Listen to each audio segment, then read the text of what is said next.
Welcome to week 12. You're in the home stretch now. After this week, you only have 2 more weeks of actual class content, one before Thanksgiving break and one after.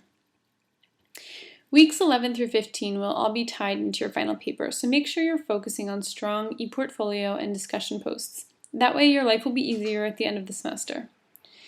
If you haven't already finished Kite Runner, you need to be wrapping it up soon because once again, this week we're relating the course theme of race and ethnicity to the novel.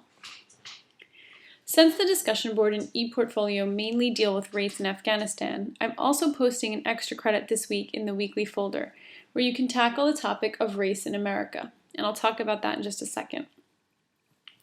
First, I'll briefly go over some definitions with you, and then I'll show you this week's e-portfolio assignment.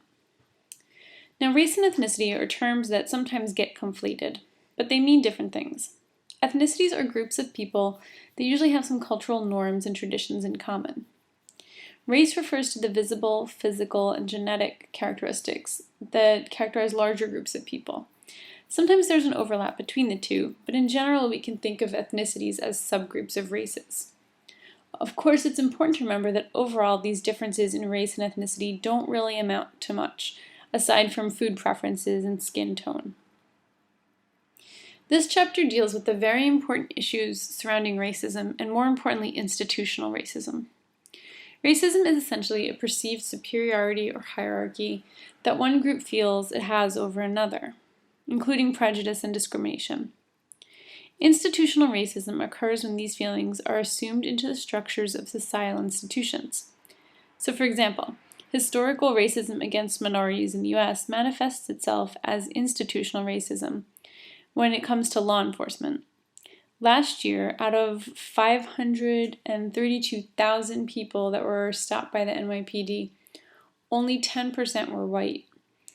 Because less than ideal race relations are part of our country's history, perceptions about race are internalized by every member of our society. And that leads to sort of racist policies around stop and frisk.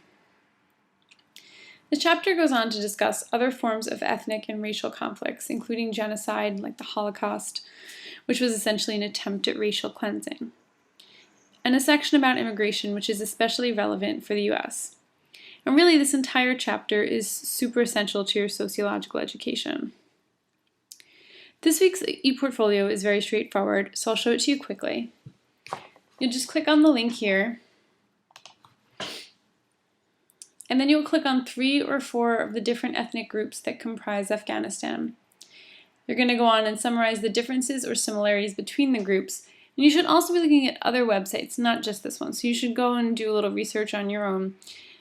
And you'll pick 3 or 4 of them. If you click on it, it will give you some information, the estimated population in the country.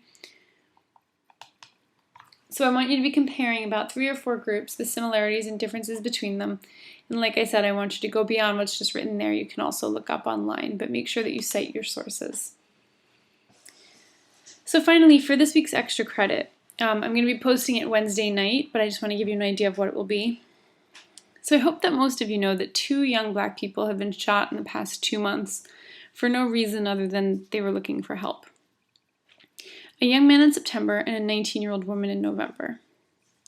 Both of these young people had been in car accidents and they were seeking help, and both of them were shot by white men.